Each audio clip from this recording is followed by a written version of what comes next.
ನಮಸ್ಕಾರ, ನೀವು ನೋಡ್ತಾ ಇದ್ದೀರಾ ಸ್ಪೀಡ್ ನ್ಯೂಸ್ ಕನ್ನಡ. ನಾನು ಸಂತೋಷ್ ಕಶ್ಯಪ್.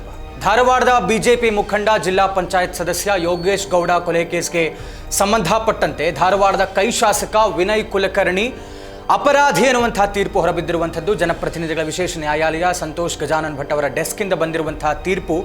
ಈ ಬಾರಿಯೂ ಕೂಡ ಸಂತೋಷ್ ಗಜಾನನ್ ಭಟ್ ಅವರ ಡೆಸ್ಕ್ ಜನಸಾಮಾನ್ಯರಿಗೆ ಒಂದು ಸ್ಪಷ್ಟವಾದಂಥ ಸಂದೇಶ ಕೊಟ್ಟಿದೆ.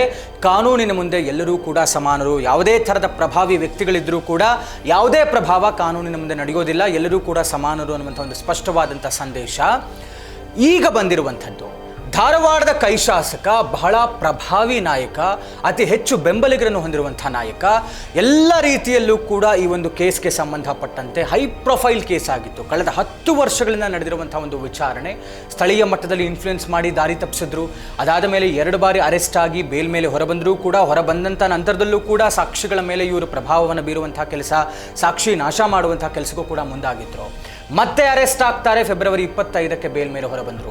ಇಷ್ಟು ವರ್ಷಗಳ ಕಾಲ ಆರೋಪಿ ಎನ್ನುವಂಥ ಮಾತಷ್ಟೇ ಕೇಳಿ ಬಂದಿತ್ತು. ರಾಜಕೀಯ ವೈಷಮ್ಯದ ಕಾರಣಕ್ಕೆ 20 ಲಕ್ಷ ರೂಪಾಯಿ ಸುಪಾರಿಯನ್ನು ಕೊಟ್ಟು ಧಾರವಾಡದ ಜಿಮ್ ಒಂದರಲ್ಲಿ ಯೋಗೇಶ್ ಗೌಡ ಅವರನ್ನು ಕೊಲೆ ಮಾಡಿಸಿರ್ತಾರೆ ವಿನಯ್ ಕುಲಕರ್ಣಿ. ಅಕ್ಯೂಸ್ ನಂಬರ್ 15 ಆಗಿದ್ರು. ನಿನ್ನೆ ಬಂದಂತಹ ತೀರ್ಪಿನ ಮೇರೆಗೆ ಅವರು ಮತ್ತೆ ಇದೀಗ ಪರಪ್ಪನ ಅಗ್ರಹಾರದ ಜೈಲು ಪಾಲಾಗಿದ್ದಾರೆ. ಇವತ್ತು ಮತ್ತೆ ನ್ಯಾಯಾಲಯಕ್ಕೆ ಹಾಜರಾಗಬೇಕಾಗುತ್ತೆ. ಯಾಕೆ ಅಂತ ಹೇಳಿದ್ರೆ, ಇವತ್ತು ಏನು ಈ ಒಂದು ಕೊಲೆ ಕೇಸ್ಗೆ ಸಂಬಂಧಪಟ್ಟಂತೆ ವಿನಯ್ ಕುಲಕರ್ಣಿ ಸೇರಿದಂತೆ 17 ಮಂದಿ ಜನರನ್ನು ಅಪರಾಧಿ ಎನ್ನುವಂಥ ತೀರ್ಪು ಹೊರಬಿದ್ದಿದೆ. ಇವತ್ತು ಈ ಅಪರಾಧಕ್ಕೆ ಶಿಕ್ಷೆಯ ಪ್ರಮಾಣವನ್ನು ನ್ಯಾಯಮೂರ್ತಿಗಳು ಪ್ರಕಟಣೆ ಮಾಡಲಿದ್ದಾರೆ. ನ್ಯಾಯಾಲಯದಿಂದ ಒಂದು ಲಿಸ್ಟ್ ಬರುತ್ತೆ, ಯಾವ ರೀತಿಯಾದಂಥ ಶಿಕ್ಷೆ ಇದೆ ಅನ್ನುವಂಥದ್ದು. ಅಕಾರ್ಡಿಂಗ್ ಟು ಲಾ, ಕಾನೂನಿನ ಪ್ರಕಾರ ಕೊಲೆ ಕೇಸ್ಗೆ ಸಂಬಂಧಪಟ್ಟಂತೆ 10 ರಿಂದ 12 ವರ್ಷ ಬೇಸಿಕ್ ಮಿನಿಮಮ್ ಜೈಲುವಾಸ ಅನುಭವಿಸಬೇಕಾಗುತ್ತೆ. ಇದರ ಮಧ್ಯೆ ಈಗ ಕಾಂಗ್ರೆಸ್ ಪಕ್ಷಕ್ಕೆ ಒಂದು ಹಿನ್ನಡೆ ಆಗ್ತಾ ಇರುವಂಥದ್ದು ಹೌದು.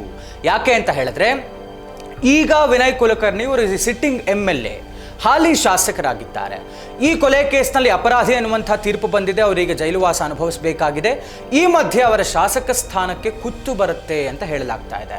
ಅಕಾರ್ಡಿಂಗ್ ಟು ಲಾ 2 ವರ್ಷಗಳ ಒಳಗಡೆ ಏನಾದರೂ ಜೈಲುವಾಸ ಆದರೆ ಇವರ ಶಾಸಕ ಸ್ಥಾನ ಹಾಗೆ ಉಳ್ಕೊಳ್ಳುತ್ತೆ. ಇಫ್ ಇನ್ ಕೇಸ್ 2 ವರ್ಷಕ್ಕೂ ಅಧಿಕವಾದಂತಹ ಜೈಲುವಾಸ ಏನಾದರೂ ಪ್ರಕಟಣೆ ಆಗಿಬಿಟ್ರೆ ಇವರು ಶಾಸಕ ಸ್ಥಾನದಿಂದ ಅನರ್ಹರಾಗಬೇಕಾಗತ್ತೆ. 2 ವರ್ಷಕ್ಕಿಂತ ಹೆಚ್ಚು ಆಗೇ ಆಗತ್ತೆ.